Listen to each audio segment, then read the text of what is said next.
इस वीडियो में बात करने वाले हैं हम जो यूपी बोर्ड, एनसीईआरटी बोर्ड या एमपी बोर्ड जो भी क्लास 12th है उसमें आपकी अपक्रिया एक टॉपिक है, वो आपका बहुत ही महत्वपूर्ण होता है। ठीक है, लगभग 5 नंबर में आपकी अपक्रियाएँ पूछी जाती हैं, 2-2 ढाई-ढाई नंबर की, वो आपकी इंपॉर्टेंट अपक्रियाएँ वो देख लीजिए। इस वाली वीडियो में आपकी बोटच अपक्रिया, फिटिंग अपक्रिया और बोटच फिटिंग अपक्रिया तीनों ही विथ रिएक्शन और विथ उसकी परिभाषा के साथ आपको मिलने वाली है। ठीक है, बहुत ही आसान रिएक्शन है, आप बनाकर देख लीजिए।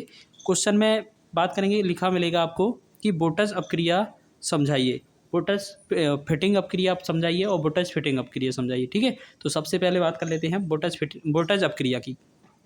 इसमें बात करेंगे, जब एल्किल हैलाइड को सोडियम या कॉपर या सिल्वर चूर्ण के साथ शुष्क ईथर की उपस्थिति में गर्म करते हैं तो पैराफिन बनता है। यानी कि जब एल्किल हैलाइड हो सोडियम या कॉपर सिल्वर चूर्ण की उपस्थिति चूर्ण के साथ शुष्क ईथर की उपस्थिति में, आपको एक बात और याद रख लेना है, चाहे बोटच अपक्रिया हो, फिटिंग अपक्रिया हो, बोटच फिटिंग अपक्रिया हो, तीनों की जो रिएक्शन है वो शुष्क ईथर की उपस्थिति में करानी है। ठीक है, तो सबसे पहले हम क्या लेते हैं, एक एल्किल हैलाइड है एल्किल हैलाइड RX ले लेते हैं, प्लस में 2 अणु सोडियम के ले लेते हैं। ठीक है, और प्लस में जो RX है इसको दोबारा से ले लेते हैं, यानी कि इसको ऐसा भी लिख सकते हैं XR। ठीक है, ये RX है एल्किल हैलाइड। एल्किल R क्या होता है, R आपको अभी बनाना बता देंगे। जैसे आपका मैथिल हो गया, एल्कोहल मैथिल हो गया, और एथिल हो गया, प्रोपिल हो गया, ब्यूटिल हो गया, ये कोई भी R कोई भी ले सकते हैं। ठीक है, R कैसे निकाला जाएगा, आपको अगर निकालना हो तो R बराबर CnH2n+1 ये होता है, ये R का फॉर्मूला। ठीक है, और यहाँ पर जो X है वो हैलोजन तत्व है। हैलोजन तत्व में आप I ले सकते हैं, X ले सकते हैं, X नहीं I हो गया, Cl हो गया। ठीक है, हैलोजन परिवार के कोई सी भी तत्व ले सकते हैं इस रिएक्शन के लिए। ठीक है, तो इसमें आपको हम क्लोरीन से करके दिखाएंगे इस वाली रिएक्शन को। ठीक है, तो हमने लिया एल्किल हैलाइड प्लस के 2 सोडियम के अणु प्लस में एल्किल हैलाइड, और जो रिएक्शन है वो किसकी उपस्थिति में कराते हैं, शुष्क ईथर की उपस्थिति में। ठीक है, शुष्क ईथर की उपस्थिति में। तो हमें क्या मिलता है, यहाँ से याद रखेंगे। देखो यहाँ पर क्या है, ये R है और ये वाला R है। ठीक है, ये वाला R, ये वाला R, दोनों क्या है मिला देंगे R से R, यानी कि ये पहला वाला R, ये दूसरा वाला R, दोनों को जोड़ देंगे। ठीक है, प्लस में फिर क्या लिखेंगे, यहाँ पर 2Na है, 2Na हो गया, और X भी कितना हो गया, 2, ये भी 2 हो जाएगा। ठीक है, 2NaX ये हमारा निकल कर आ जाएगा। ठीक है, तो ये जो R सिंगल वन R है, ये जो जुड़ा, इसको ही हम बोलते हैं पैराफिन। इसको कोई एक रिएक्शन ले लेते हैं, जैसे बात करेंगे C2H5 प्लस में यहाँ पर C2H5 और यहाँ पर जोड़ देते हैं क्लोरीन।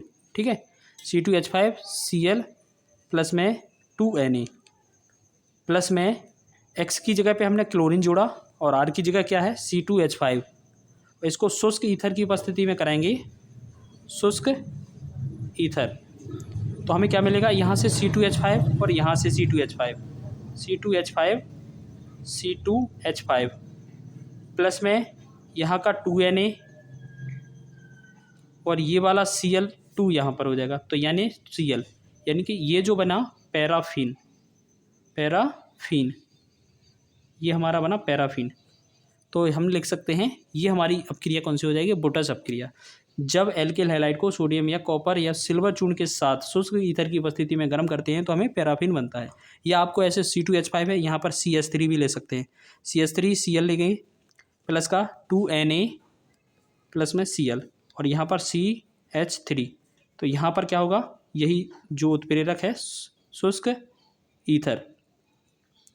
फिर यहाँ पर क्या बनेगा, CH3 single bond CH3 plus में 2NaCl, तब भी ये बनेगा, तब भी ये पैराफिन होगा। ठीक है, या आप जैसे हमने एक हैलोजन तत्व क्लोरीन लिया था, आप I लेकर देख सकते हैं, जैसे हम इसमें ही बना देते हैं CH3Cl, Cl की जगह एक काम करते हैं, यहाँ पर I ले लेते हैं। ठीक है, CH3I प्लस में 2Na प्लस में ICH3। ठीक है, ये ले लिया हमने हैलोजन तत्व I ले लिया आप, और CH3 एल्किल समूह ले लिया।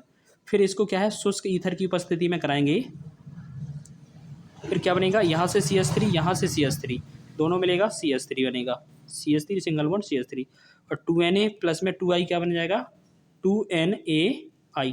ठीक है, ये हमारी क्या हो जाएगी, पहला, दूसरा, तीसरा, चौथा, जो भी सही समीकरण आपको सही लगे, आप कोई सा भी समीकरण लिख सकते हैं इस बोटज अपक्रिया में। ठीक है, अब बात कर लेते हैं आगे फिटिंग अपक्रिया की। चलिए फिटिंग अपक्रिया देख लीजिए, फिटिंग अपक्रिया की परिभाषा देख लीजिए। और हाँ, यहाँ पर जैसे ये आपकी बोटज अपक्रिया थी, तो यहाँ पर क्या लिखा है, जब एल्किल हैलाइड को सोडियम या कॉपर या सिल्वर चूर्ण के साथ शुष्क ईथर की उपस्थिति में गर्म करते हैं तो पैराफिन बनता है। इसके आगे ऐसा भी लिख सकते हैं कि इस अपक्रिया को बोटज अपक्रिया कहते हैं, ऐसे भी लिख सकते हैं। इसी के आगे क्या लिखेंगे, इस अभिक्रिया को बोटज अपक्रिया कहते हैं। ठीक है, बोटज अपक्रिया कहते हैं। तो ये इसकी परिभाषा होगी, ये वाली भी। ठीक है, तो आगे हमने लिखा है फिटिंग अपक्रिया में। फिटिंग अपक्रिया में क्या लिखा है, हेलोएरिन को सोडियम चूर्ण के साथ शुष्क ईथर की उपस्थिति में गर्म करने पर डाइफेनिल बनता है। और इसमें लिख देंगे इस अभिक्रिया को फिटिंग अभिक्रिया कहते हैं। ठीक है, सेम रिएक्शन है, बस आपको देखते जाना है करना क्या है। फिटिंग में हम क्या करेंगे, जैसे आपने एक रिंग ले ली, एक बेंजीन रिंग। ठीक है, सेम रिएक्शन है, इसमें क्लोरीन जोड़ दिया। ठीक है, प्लस में 2 अणु सोडियम के लेने हैं, प्लस में यही वाला सेम यहाँ पर लेना है Cl। देखो जो रिएक्शन थी पिछली वाली जो हमारी बोटज, वो उसी के जैसा सेम है, बस फ़र्क इतना है उसमें हमने एल्किल हैलाइड है वो एल्किल समूह ले लिया था, इसमें हमें रिंग लेना है, बस ये हो जाएगा। फिर इसको हम क्या करेंगे, शुष्क ईथर की उपस्थिति में, शुष्क ईथर की उपस्थिति में। और देखो यहाँ पर एक चीज़ और लिख लेते हैं, जैसे यहाँ पर शुष्क ईथर लिखा है, गर्म करते हैं, तो यहाँ पर ये इस तरीके से त्रिभुज बना दीजिए, जिसका मतलब हो जाएगा ये गर्म कर रहे हैं। ठीक है, तो ऐसे ही शुष्क ईथर की उपस्थिति में गर्म करते हैं तो हमें क्या मिल जाता है, डाइफेनिल बनता है। तो इसको डाइफेनिल का फॉर्मूला कैसा बनता है, ये वाली रिंग और ये वाली रिंग दोनों आपस में जुड़ जाएंगी, जैसे ये वाली रिंग और ये वाली रिंग आपस में जुड़ जाएगी। ठीक है, तो ये क्या होता है, डाइफेनिल। ठीक है, डाइफेनिल बनता है इसमें, और प्लस में 2Na, ये Cl और ये Cl, दोनों Cl जुड़ जाएंगे तो क्या बनेगा, 2NaCl। ठीक है, ये पिछले जैसा ही रिएक्शन था, हम R के टर्म में नहीं लिख सकते हैं क्योंकि इसमें बेंजीन रिंग लेनी है इसमें। तो ये हमारा क्या हो जाएगा, फिटिंग अपक्रिया। तो क्या लिया, एक बेंजीन रिंग ले ली, क्लोरीन जोड़ दिया तो क्लोरोबेंजीन हो गया, एक क्लोरोबेंजीन, यहाँ पर दूसरी क्लोरोबेंजीन, यहाँ पर 2 अणु सोडियम के ले लिए। ठीक है, जैसे पिछले वाले में लिए थे। फिर यहाँ से बेंजीन और बेंजीन की वाली जो रिंग है हमारी दोनों जोड़ देंगे तो ये बनता है डाइफेनिल। और यहाँ पर 2Na और 2 ये Cl लिखा है, तो 2Na और 2Cl कितना हो जाएगा, 2NaCl। तो ये हमारी कौन सी अपक्रिया हो जाएगी, फिटिंग। ठीक है, अब बात कर लेते हैं हम बोटज फिटिंग अपक्रिया की। ठीक है, ये तीनों ही अपक्रियाएं हैं, बहुत ही इंपॉर्टेंट है, ये पूछी जाती हैं आपके एग्जामों में।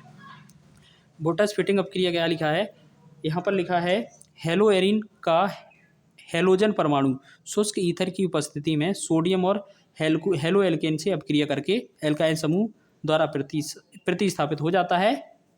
इस अभिक्रिया को बोटज फिटिंग अपक्रिया कहते हैं। ठीक है, बोटज फिटिंग अपक्रिया कहते हैं। तो आपको करना क्या है, जैसे आपको यहाँ पर लिखा है ये वाली जो हेलोएरिन है, या इसको ऐसे मिल सकता है, एक आपको पहले रिएक्शन बता देते हैं। ठीक है, यहाँ पर एक क्लोरोबेंजीन लेंगे, यहाँ पर क्या है, सामान नहीं लेना है बस। ठीक है, यहाँ पर ये क्लोरोबेंजीन ले लिया, प्लस में 2Na लिया, सोडियम के 2 अणु ले लिए, और प्लस में इसके अलावा कोई दूसरा समूह, जैसे हमने लिया CH3Cl। ठीक है, ये ले लिया, या Cl इस तरफ भी लिख सकते हैं, तो ये होगा मेथिल क्लोराइड। इसको लिया, फिर हमें क्या करना है, शुष्क ईथर की उपस्थिति में हमें गर्म करना है। ठीक है, तो हमें क्या मिलेगा, टालुइन बनता है, ऐसा भी लिख सकते हैं, इसे हम टालुइन बोलेंगे। ये क्या हो जाएगा, CH3, क्योंकि ये वाला CH3 जो है यहाँ जुड़ जाएगा, ठीक है, ये वाला CH3 यहाँ जुड़ जाएगा, प्लस में 2Na है और एक Cl कितना 2NaCl बना देंगे, ठीक है। तो ये जो बनेगा हमारा क्या बनेगा, टॉलुइन। तो इसी अपक्रिया में जिस अपक्रिया में टॉलुइन बनता है वो हमारी कौन सी अपक्रिया होती है, बोल्टज फिटिंग अपक्रिया, ठीक है। तो अब इसमें हम क्या कह सकते हैं, या ऐसे कह सकते हैं कि जब क्लोरोबेंजीन की क्रिया मेथिल क्लोराइड से सोडियम धातु के साथ शुष्क ईथर की उपस्थिति में कराते हैं या गर्म करते हैं तो हमें क्या मिलता है, टॉलुइन बनता है, टॉलुइन प्राप्त हो जाता है। तो इस अपक्रिया को बोल्टज फिटिंग अपक्रिया कहते हैं, ठीक है। तो ये हमारी बहुत ही शानदार अपक्रिया थी, ठीक है। इसको कवर करके जाइएगा, आपकी बोर्ड एग्जाम में ज़रूर ही आने वाली है, ठीक है। बहुत ही आसान है, सभी तीनों रिएक्शन सेम है, बस आपको याद रख लेना है। अगर आपकी बोल्टज अपक्रिया है तो आपको क्या बना मिलेगा, हमें पैराफिन मिलेगा, ठीक है। अगर आपकी पैराफिन बनता